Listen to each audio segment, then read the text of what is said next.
आदाब नाजरीन, आपके पसंदीदा प्रोग्राम अदब को लेकर हम हाजिर हैं। जैसा कि आप जानते हैं कि हम अपने इस प्रोग्राम के तहत किसी न किसी अहम मौजू को लेकर हाजिर होते हैं, किसी न किसी अहम शख्सियत से आपकी मुलाकात भी करवाते हैं। और आज हमने अपने स्टूडियो में जिस शख्सियत को दावत दी है वो किसी भी तारुफ की मोहताज नहीं है। मेरी मुराद है प्रोफेसर रुबीना शबनम साहिबा। मेरे साथ तशरीफ़ फरमा हैं।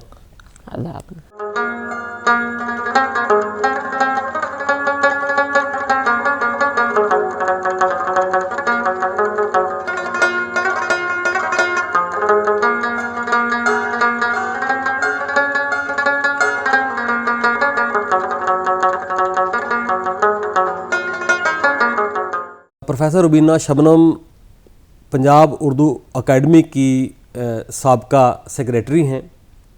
आपको पंजाब सरकार द्वारा शिरोमणि उर्दू साहित्यकार अवार्ड मिल चुका है। इसके अलावा 1.5 दर्जन आपकी किताबें मंजर आम पर आ चुकी हैं। बहुत से इनामात, बहुत से इजाज़ात आपके झोले में आ चुके हैं। पंजाब का जब जिक्र किया जाए तो जो ख़वातीन हैं लिखने वाली, उनमें सबसे अव्वल नाम, सबसे पहला नाम और बड़ा नाम प्रोफेसर रुबीना शबनम का है। आप शायरी भी करती हैं और नसर भी लिखती हैं। इसके अलावा आप नवाब शेर खां इंस्टीट्यूट मलेरकोटला में, जो पंजाबी यूनिवर्सिटी का ही एक हिस्सा है, उसमें आप HOD हैं। वहाँ पर आप उर्दू और फ़ारसी पढ़ा रही हैं। 6 ज़ुबानों पर आपको महारत हासिल है। आप पंजाबी भी जानती हैं, हिंदी भी जानती हैं, उर्दू भी, फ़ारसी भी, अरबी भी और अंग्रेज़ी भी। आइए आपसे बात करते हैं और जानते हैं आपकी शख्सियत के मुख्तलिफ़ पहलुओं के बारे में। और मैडम से ये भी पूछेंगे कि ये अदबी सफ़र इन्होंने कैसे शुरू किया और इसमें क्या क्या नए कारनामे इन दिनों वो कर रही हैं। आपका मैडम इस हमारे प्रोग्राम में इस्तकबाल है। बेहद शुक्रिया। मकदम है। शुक्रिया बेहद। सबसे पहले तो हमारे नाजरीन को ये बताइए कि आपकी पैदाइश जो है वो कहाँ की है, और आपने जब होश संभाला तो आपने अदबी माहौल अपने आसपास किस तरह का देखा, और आपकी जो तालीम है वो कहाँ कहाँ हुई, और आपने कौन कौन सी डिग्रियाँ हासिल की। बेहद शुक्रिया बातचीत के लिए, मुझे यहाँ मद्दू करने के लिए। मैं नाजरीन की भी बेहद ममनून हूँ कि मुझे वक्त दिया। मेरी पैदाइश पंजाब के बहुत ही मारूफ शहर मलेरकोटला में हुई, जो अपनी एक इनफरादी पहचान की वजह से दुनिया भर में मशहूर है। जी। वहाँ मेरी पैदाइश हुई। और जब मैंने होश संभाला तो हमारे घर में मेरी दादी जान को, मेरी वालदा को, मेरे वालिद साहब को मुताले का बड़ा शौक़ था। अच्छा। मेरी दादी जान के सरहाने हर वक्त किस्सा यूसुफ जुलेखा, किस्सा हीर रांझा वो रखे रहते थे। अच्छा। और वो वक्त जब फारिग होती थी तो अपने पलंग पर लेटकर उन्हें तरन्नुम से पढ़ा करती थी। क्या बात। और इसी तरह मेरे वालिद साहब को भी तरन्नुम से पढ़ने का शौक़ था। वो घर में ही अपने जो उन्हें कलाम पसंद होता था वो तरन्नुम से पढ़ते थे। मेरी वालदा को भी मुताले का शौक़ था। उन्हें जो भी किताब हाथ लगती थी वो पढ़ने बैठ जाती थी। तो इस माहौल में हमारी परवरिश हुई। तो हमारे घर में उर्दू के कई रसायल आते थे जी, बचपन से ही। सबसे पहले हिलाल पढ़ा हमने, फिर उसके बाद नूर आने लग गया, फिर उसके बाद बतूल। जब ज़रा बड़े हुए तो बतूल पढ़ने लगे। पढ़ने का इतना शौक़ था मुताले का कि जो किताब हाथ लगती थी वो पढ़कर छोड़ देते थे। क्या बात। बगैर पढ़े नहीं वो उसे जाने देते थे। तो वहीं एक छोटे से स्कूल में मेरी तालीम हुई। मदरसातुल बनात उसका नाम है जी, बहुत मशहूर। अब भी वो बहुत मशहूर नहीं है। अच्छा। तो वहाँ से मैंने मैट्रिक का इम्तिहान पास किया। मैट्रिक के इम्तिहान के बाद तय ये पाया कि बस अब इसके आगे तालीम का सिलसिला जारी नहीं रखना जी। क्योंकि एक आपको पता है ज़रा पुराने ज़माने के जो ख्यालात के लोग थे वो नहीं ये बात पसंद करते थे कि लड़कियों को ज़्यादा तालीम दिलाई जाए जी। तो कहने लगे कि ये तालीम का सिलसिला बंद कर दिया जाए। मगर मुझे बेहद शौक़ था, मुझे जुनून की हद तक शौक़ था पढ़ने का। अच्छा। तो मैंने वालिदैन की लाइल्मी में उनसे छुपकर अपने 11वीं क्लास के प्राइवेट फॉर्म भर दिए। अरे अच्छा। और जब मैंने किताबें खरीदी तो घर में पता चल गया, बड़ा हंगामा हुआ। मगर मैंने उन्हें राज़ी कर लिया कि मैं प्राइवेट पढ़ लूँगी। तो उन्होंने बड़ा एक जेन्युइन सा सवाल किया जी कि जब तुम BA कर लोगी तो हम तुम्हारे लिए MA पास लड़का कहाँ से ढूंढेंगे। अरे ये एक वालिदैन का एक सोच है। तो मैंने उनसे ये भी कमिटमेंट कर ली कि आप जहाँ मेरी शादी करेंगे मैं वहाँ करवा लूँगी, मगर आप मुझे पढ़ने का सिलसिला जारी रखने की इजाज़त दें जी। तो इस शर्त पे मुझे पढ़ाई का सिलसिला जारी रखा मैंने। और मैंने प्राइवेट ही बीए की, प्राइवेट ही एमए की, और एमए में मैंने यूनिवर्सिटी टॉप किया। अरे वाह। उसके बाद फिर मेरे घर में मेरे वालिद साहब को थोड़ा सा लगा कि हाँ ये कुछ है इसमें, कुछ स्पार्क है इसमें जो ये पढ़ाई की इतनी जिद कर रही है। जब अखबार में मेरी तस्वीर आई तो सबको बड़ा फख्र महसूस हुआ। उसके बाद फिर मैंने एमए फारसी की। एमए फारसी के बाद मेरी मैरिज के बाद फिर मैंने पीएचडी की। मेरे शौहर ने मेरी तालीम के लिए मुझे भरपूर मेरा साथ दिया। क्या बात। उन्होंने बड़ा ताउन किया। वो हमेशा जितनी मेरी तालीम की मुखालफत हुई थी पहले, उतना ही वो उसमें मुस्बत थे। तो उसके बाद मैंने पीएचडी की। वाह। और जो आपने पीएचडी की, ये शायद परवीन शाकिर पर आपने काम किया था? हाँ, परवीन शाकिर पर सबसे पहली पीएचडी मेरी थी। अच्छा। अदबी दुनिया में सबसे पहला काम परवीन शाकिर पर मैंने किया था। उसके बाद तो बहुत से लोगों ने मेरे काम को बुनियाद बनाकर बहुत से लोगों ने पीएचडी की है, थीसिस लिखे हैं, मगर बुनियादी काम मेरा ही है। अच्छा, आपने बहुत से मौजू थे और हमारे इस तरह के पंजाब के भी बहुत से ऐसे शायर या शायरात थे पूरे देश भर में जिनको आप मौजू बना सकती थी, जब मुख्तलिफ और भी ऐसे मौजू बन सकते थे, अदब में हमारे को कमी नहीं थी। आपने परवीन शाकिर को क्यों चुना? क्योंकि परवीन शाकिर के जो ख्यालात हैं वो मेरी सोच के बहुत नज़दीक तर हैं। अरे परवीन शाकिर के यहाँ जो फेमिनिज्म है वहाँ रेडिकल फेमिनिज्म नहीं है, वो एक कुदरती फेमिनिज्म है जी। वो एक ऐसा है, उसकी सोच एक ऐसी है जहाँ मर्द औरत एक दूसरे को कॉम्प्लीमेंट करते हैं, एक दूसरे के मुतजाद नहीं है, वो कंप्लीट करते हैं एक दूसरे को। तो वो जो सोच थी वो मेरी सोच के मुताबिक थी, ऐन मुताबिक थी। क्या बात। तो मुझे वो लगा कि उसकी सोच और मेरी सोच एक ही, और फिर पढ़कर उसका गहरा मुताला करके मुझे कभी पछतावा नहीं हुआ कि मैंने ये मौजू क्यों चुना। मुझे लगता था कि वो मेरे अंदर ही कहीं बसी हुई है। नहीं, यहाँ हमारे पंजाब में कहा भी जाता है कि आप पंजाब में परवीन शाकिर भी आपको एक कहा दिया जाता है, पंजाब की परवीन शाकिर कहा जाए तो वो डॉक्टर रुबीना शबनम है, ऐसे भी कहा जाता है। तो नाज़रीन, मैं चाहता ये हूँ कि आपसे मैडम कि परवीन शाकिर के कुछ शेर अगर आपको याद हो तो वो सुन लिए जाए। हाँ, परवीन शाकिर की मैं नज़म सुनाऊँगा। अरे वाह, क्या बात। उनकी नज़में मुझे गज़ल की, हालांकि गज़लें उनकी बड़ी पॉपुलर रही हैं, मगर मुझे गज़ल की निस्बत उनकी नज़में ज़्यादा पसंद हैं। अच्छा। और आज़ाद नज़में हैं, उन्होंने पाबंद नज़में नहीं लिखी। बहुत छोटी सी एक नज़म है, एक से मुसाफिर हैं, एक सा मुकद्दर है, मैं ज़मीन पर तन्हा और वो आसमानों में। और नज़म का उन्वान है चांद।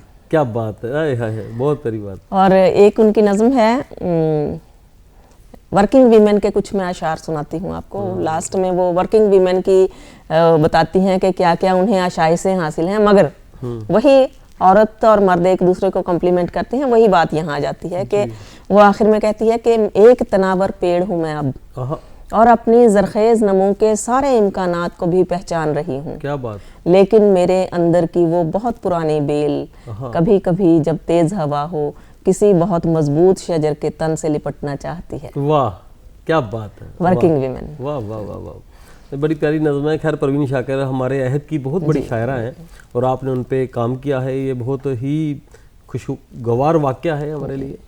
मैं आपसे ये जानना चाहता हूँ कि आपकी जो किताबें हैं, 1.5 दर्जन किताबें आपकी मंजर आम पर आ चुकी हैं, तो उन किताबों के कुछ बारे में हमें बताइए कि कौन कौन सी किताबें हैं और उनमें आपने शायरी के अलावा और क्या लिखा है? मैंने तनकीद की किताबें लिखी हैं कुछ, जैसे परवीन शाकिर की नज़मिया शायरी, तनकीद व तज्ज़िया। एक है उर्दू गज़ल की माह तमाम परवीन शाकिर जी। मेरा जो परवीन शाकिर पर लिखा हुआ थीसिस है वो अमेरिका से शाया हुआ है। अरे वाह, अच्छा। और इसमें मेरा कोई कमाल नहीं है, वो कमाल परवीन शाकिर है। हाँ। पर वो कहते हैं ना कि जब आप अच्छे लोगों के साथ कंपनी करते हैं तो पारस को टच करके लोहा भी सोना बन जाता है। तो इस तरह से मेरा जो काम है वो परवीन शाकिर के हवाले से वहाँ पहुँचा और वहाँ शाया हुआ। और एक मेरी है तनकीदी मुताले जो मुतफर्रिक मज़ामीन पर मुश्तमिल है। एक मेरा शेरी मजमुआ है उर्दू में ताल्लुकात का बरज़ख। हाँ। और एक बुशरा एजाज के अफसानों का तनकीदी मुताला। अच्छा। और अभी मैंने इस्लाह इमला के उन्वान से एक किताब लिखी है। एक है मलेर कोटला जान पहचान। अच्छा। और कुछ ऐसे ही और किताबें हैं। कमाल है, आपने बड़ी अहम किताबें लिखी हैं, इसमें तदरीसी किताबें भी हैं और अदबी किताबें भी हैं। तो मैं चाहता ये हूँ कि आप अगर अपनी कोई गज़ल सुना दे हमारे नाज़रीन को तो अच्छा रहेगा। कोई आपके आप किताब में से देख लीजिएगा जो आपको मन हो कि आपकी शायरी एक अलग तरह की शायरी है कि हमारे जो पंजाब में शायरी हो रही है उनमें एक मुख्तलिफ आपने एक जाविये पैदा किए हैं, लोगों को नया नज़रिया दिया है शायरी का। तो आप कोई गज़ल अपनी जो आपको पसंद हो वो पढ़ दीजिए। जी। गज़ल पेश है। गज़ल का मतलब है, इस गज़ल को बड़ा पसंद किया गया था। जी जी। कि अजीब गर्दिश है ज़िंदगी की, खबर भी है और ख़बर नहीं है। क्या बात। अजीब गर्दिश है ज़िंदगी की, खबर भी है और ख़बर नहीं है। मैं दायरा बन गई हूँ शायद, सफ़र में हूँ और सफ़र नहीं है। वाह वाह वाह वाह, क्या मफ़हूम है। वाह वाह वाह। अजीब गर्दिश है ज़िंदगी की, खबर भी है और ख़बर नहीं है। मैं दायरा बन गई हूँ शायद, सफ़र में हूँ और सफ़र नहीं है। क्या बात। और हुस्न मतलब है कि ये कैद हस्ती है सब पे लाजिम, किसी को इससे मफ़र नहीं है। ये कैद हस्ती है सब पे लाजिम, किसी को इससे मफ़र नहीं है। वो धूप ओढ़े हुए पड़े हैं जिन्हें मयस्सर शजर नहीं है। क्या बात है। वाह वाह वाह वाह, क्या बात। और शेर देखिएगा कि तमाम रिश्ते हैं सरबुरीदा, कोई मुकम्मल नहीं यहाँ पर। अच्छा है। तमाम रिश्ते हैं सरबुरीदा, कोई मुकम्मल नहीं यहाँ पर। तो इसमें हैरत की बात क्या है जो मेरे कांधों पे सर नहीं। क्या कहने। वाह वाह वाह वाह वाह। तमाम रिश्ते हैं सरबुरीदा, कोई मुकम्मल नहीं यहाँ पर। तो इसमें हैरत की बात क्या है जो मेरे कांधों पे सर नहीं है। और हमारी बस्ती है कैसी बस्ती, हयात महंगी है मौत सस्ती। हमारी बस्ती है कैसी बस्ती, हयात महंगी है मौत सस्ती। हमारी बस्ती है कैसी बस्ती, हयात महंगी है मौत सस्ती। वो नफरतों की चली है आंधी, मोहब्बतों का गुजर नहीं है। वाह वाह वाह वाह। और शेर है कि है शब अंधेरी तो रास्ते में चिराग महताब लेके चलना। है शब अंधेरी तो रास्ते में चिराग महताब लेके चलना। ये शाहराहे वफा है, इस पर भटकने का कोई डर नहीं है। क्या बात है, क्या कहने। वाह वाह वाह वाह। और शेर है कि जो सो रहे थे उन्हें जगाया, जो जागते थे उन्हें उठाया। जो सो रहे थे उन्हें जगाया, जो जागते थे उन्हें उठाया। मगर ये देखा मेरी सदा का किसी पे कोई असर नहीं है। वाह वाह वाह वाह वाह वाह वाह। शुक्रिया। क्या क्या शेर से पढ़ दीजिए। वाह वाह। जो सो रहे थे उन्हें जगाया, जो जागते थे उन्हें उठाया। मगर ये देखा मेरी सदा का किसी पे कोई असर नहीं है। क्या कहने। और मक्ता है गजल का कि सभी को अपनी ही जुस्तजू है, सभी को अपनी ही जुस्तजू, सभी को अपनी ही जुस्तजू है, सभी में अपनी तलाश देखी। क्या बात। सभी को अपनी ही जुस्तजू है, सभी में अपनी तलाश देखी। बसारतें खो गई हैं शबनम के आईने पे नजर नहीं। वाह वाह वाह वाह वाह वाह। शुक्रिया। बहुत प्यारा शेर आपने पढ़ा। और इसमें तमाम जो पूरी गज़ल है आपकी, इसमें बड़े मुख्तलिफ मफ़हूम थे। और ऐसा लग रहा था कि वो जो एक रिवायत सी चली आती है शायरी की, किस तरह से शेर होने चाहिए, इस ढंग से शेर होने चाहिए, उनसे बिल्कुल हट के, लीक से हट के आपने बात की है कि नए मफ़हूम आप उसमें लेके आई हैं, नए नए उसमें आपने जाविये तलाश किए हैं। तो बहुत प्यारी गज़ल थी। मैं चाहता हूँ कि एक गज़ल अगर आप कोई और इसमें से पढ़ दें तो एक मज़ा आता है हमारे नाज़रीन को सुनने में भी कि हमने जिस मेहमान को बुलाया था उससे हमने जी भर के सुना भी, उनकी शख्सियत के जो पहलू थे उनसे भी अपने नाज़रीन को रूबरू करवाया और उनकी शायरी भी सुनवाई। तो आप एक गज़ल और पढ़ दीजिएगा। गज़ल का मतलब है कि दयारे इश्क में रोशन दिमाग थे हम भी। दयारे इश्क में रोशन दिमाग थे हम भी। वाह। दयारे इश्क में रोशन दिमाग थे हम भी, वो खुश नज़र था बहुत सब्ज़ बाग थे हम भी। क्या बात है। वाह, क्या कहने। दयारे इश्क में रोशन दिमाग थे हम भी, वो खुश नज़र था बहुत सब्ज़ बाग थे हम भी।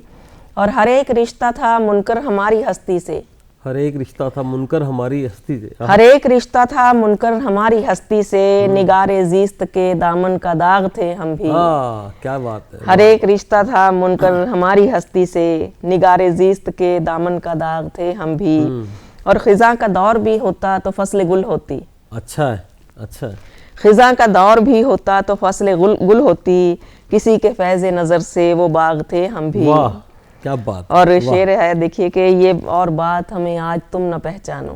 ये और बात हमें आज तुम न पहचानो, तुम्हारी बज़्म का रोशन चिराग थे हम भी। क्या बात, क्या कहने, क्या कहना, ये क्या और खूबसूरत बात, शेर है। शुक्रिया। वाह वाह वाह वाह। ये और बात हमें आज तुम न पहचानो, तुम्हारी बज़्म का रोशन चिराग थे हम भी। और शेर है कि मिजाज ही नहीं मिलता तो दोस्ती कैसी, मिजाज ही नहीं मिलता तो दोस्ती कैसी, वो तुम दुखू था बहुत बददिमाग थे हम भी। क्या कहने, वाह क्या मफहूम तलाशा है आपने। वाह ये वाह, देखिए वाह। कि मीर ने अपने लिए बददिमाग की एक इस्तेलाह इस्तेमाल की अलामत, थी। जी जी क्या बात। मिजाज ही नहीं मिलता तो दोस्ती कैसी, वो तुम दुखू था बहुत बददिमाग थे हम भी। और कहीं पे चांद कहीं आईना कहीं गुल थे। अच्छा है। कहीं पे चांद कहीं आईना कहीं गुल थे, ये तुमसे किसने कहा है अयाग थे हम भी। अच्छा अच्छा, वाह वाह वाह वाह। और मक्ता पेश कर रही हूँ कि वो हमको ढूंढ भी लेता तो क्या बुरा होता, वो हमको ढूंढ भी लेता तो क्या बुरा वो होता। हमको ढूंढ भी लेता तो क्या बुरा होता, कि उसकी जात के शबनम सुराग थे हम भी। वाह वाह वाह वाह वाह, बहुत बहुत प्यारी गज़ल। और हर शेर पे दाद देने को जी चाहता है, ऐसे लगता है कि जैसे मोतियों से आपने एक माला पिरो दी हो। बहुत खूबसूरत, बहुत मुबारकबाद। अच्छा, ये आप शायरी का सिलसिला चलता रहता है आपके साथ, आप एक टीचर भी हैं, आप प्रोफेसर हैं पंजाबी यूनिवर्सिटी के ही कैंपस में, आप वहाँ के HOD हैं मलेरकोटला में, जो नवाब शेर खां इंस्टीट्यूट है। मैं आपसे जानना ये चाहता हूँ कि आपको 22 साल के आसपास मुझे लग रहा है अरसा हो गया इस खिदमत को अंजाम देते हुए, तो जो माहौल है हमारे यहाँ उर्दू सीखने का, पढ़ने का, वो किस तरह से है? क्या आराम से स्टूडेंट मिल जाते हैं जो उर्दू सीखना चाहें, पढ़ना चाहें? आप तो हायर एजुकेशन को ज़्यादा देखती हैं, तो MA में, PhD में लोग आ रहे हैं इसमें? देखिए, ज़बानों के साथ जो मामला है वो सब जगह है। ये एक ग्लोबल फिनोमिना है, किसी एक के साथ नहीं है। हर ज़बान आज बहरान के दौर में है जी। ज़बानों का सिलसिला ऐसे चल रहा है। हालांकि ज़बान राब्ते का ज़रिया है, ज़बान के सिवाय कुछ भी नहीं है। अगर ज़बान नहीं है तो साइंस नहीं है जी। अगर ज़बान नहीं है तो टेक्नोलॉजी नहीं है। ज़बान की इतनी अहमियत है, मगर ज़बानों को इतनी अहमियत नहीं मिल रही जितनी अहमियत मिलनी चाहिए। अभी हमारे पास जिसने पढ़ना है, आपने जैसे कहा आराम से मिल जाते हैं उर्दू, जिसने उर्दू सीखनी है, जो उर्दू से मोहब्बत रखता है, जो उर्दू का तालिब इल्म है, वो हमारे पास 200 मील चलकर भी आता है। हमारे पास क्लास लगाने आता है 200 मील चलकर। अच्छा। और एक और मैं आपको इत्तेफाक की बात बताऊं कि हमारे पास उर्दू, अरबी और फारसी पढ़ने वाले ज़्यादा तालिब इल्म नॉन मुस्लिम हैं। अरे अच्छा।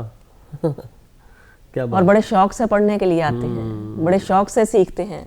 और कई तो उम्र दराज हैं, कई ऐसे हैं जिन्होंने जो हमें 83 ईयर उनकी एज है, जिन्होंने बताया कि वो पार्टीशन से पहले पाकिस्तान में किसी क्लास में उर्दू पढ़ रहे थे या फारसी पढ़ रहे थे। अच्छा। तो उन्होंने यहाँ आकर अपने शौक को दोबारा जिंदा किया। वो उनके यहाँ जो तशनगी रह गई थी, उस तशनगी को उन्होंने यहाँ आकर वो सैराब हुए, हमारे पास फारसी पढ़ने के लिए आए वो।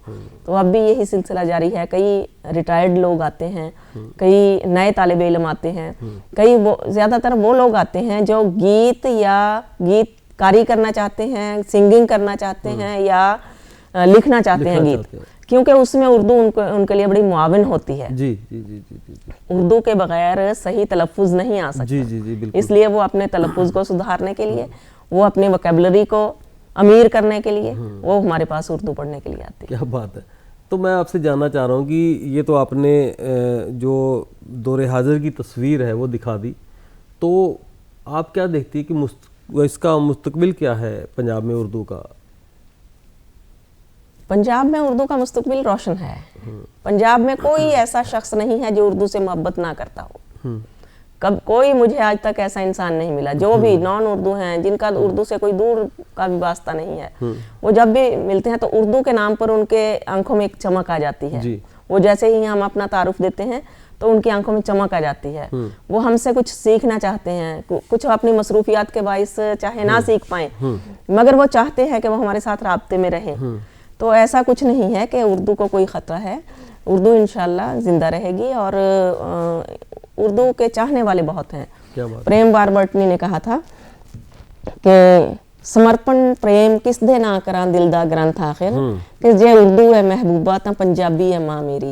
उर्दू जिनकी महबूबा हो तो उर्दू को कैसे ख़तरा हो सकता है। हाँ नहीं, बिल्कुल सही बात है आपने कहा कि, और मैं ये जानना चाह रहा हूँ कि आप का जो मलेरकोटला शहर है वो बड़ा अदबी तारीख़ी शहर है, आपने वहाँ तालीम हासिल की और इतनी बड़ी आप पोस्ट पे पहुँची हैं, उर्दू अकादमी की सेक्रेटरी भी रहीं और नवाब शेर खां इंस्टीट्यूट की आप हेड हैं।